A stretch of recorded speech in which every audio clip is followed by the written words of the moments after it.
उन्हाच्या काहिलीनं घसा कोरडा होतो, मग पावलं आपसुकच थंडगार पेयाकडे वळतात. घामाघूम होणाऱ्या मुंबईकरांना गारवा देण्यासाठी गल्लोगल्ली थंड पेयाचे ठेले आहेत. पण तुम्ही घसा ओला करण्यासाठी थंड पेय पिण्याचा विचार करत असाल तर थोडं थांबा. कारण रस्त्यावरील विक्रेत्यांकडील बर्फाच्या 92% नमुन्यांमध्ये ई कोलाय जीवाणू आढळलाय. मुंबई महानगरपालिकेच्या आरोग्य विभागानं केलेल्या तपासणीत ही धक्कादायक बाब समोर आली आहे. विशेष म्हणजे फेरीवाल्यांकडील पाण्याच्या 26% नमुन्यात देखील ई कोलायचं प्रमाण जास्त आहे.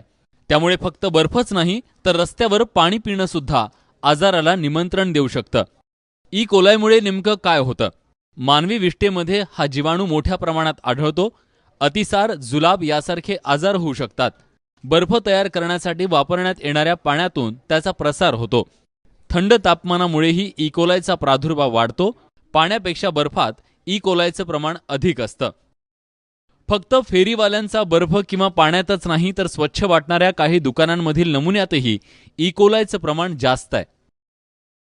ये फूड ग्रेड का आइस है। ये खाने पीने में जो इस्तेमाल होता है वो अच्छी क्वालिटी का आइस होता है और इसमें मतलब इसमें गंदा कोई पानी नहीं है। तो चेक किया हुआ है, लेबोरेटरी में टेस्ट किया हुआ है और चेक करने के बाद तब हम यहाँ पे कोई बीएमसी की ओर से आपको कभी अभी सर्कुलर आया है? सर्कुलर अभी फिलहाल नहीं आया है, लेकिन ऑफिसर चेक करने के लिए आते रहते हैं. मुंबईतील अनेक ठिकाणांहून बर्फाचे 948 नमुने गोळा करण्यात आले. त्यातील 92% म्हणजे 870 नमुन्यांमध्ये ई कोलाय जीवाणू आढळलेत. खाद्य विक्रेत्यांकडून गोळा करण्यात आलेल्या पाण्याच्या 476 नमुन्यांपैकी 126 नमुन्यात ई कोलायचं प्रमाण जास्त आहे. म्हणजे ते सर्टन जे ॲक्च्युअली जे ड्रिंक्स वगैरे जे आहेत ते फक्त दुकानामध्ये किंवा त्याच्या रिकॉग्नाइज जे शॉप असतात त्याच्यामध्येच उपलब्ध झाले पाहिजे. जर कधी रस्त्यावरती तर बाहेरच्या जो हवामानाचा जो परिणाम त्याच्यावरती येऊन माणसाला कोणताही आजार जडू शकतो. इतक्या मोठ्या प्रमाणात हा जो बॅक्टेरिया खूप हार्मफुल आहे आपल्या बॉडीसाठी.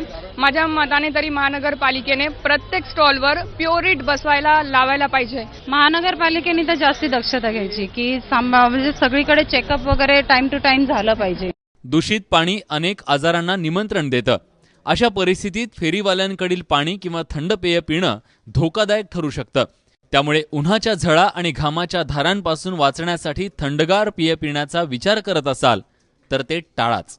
अक्षय कुडकेलवार, एबीपी माझा, मुंबई.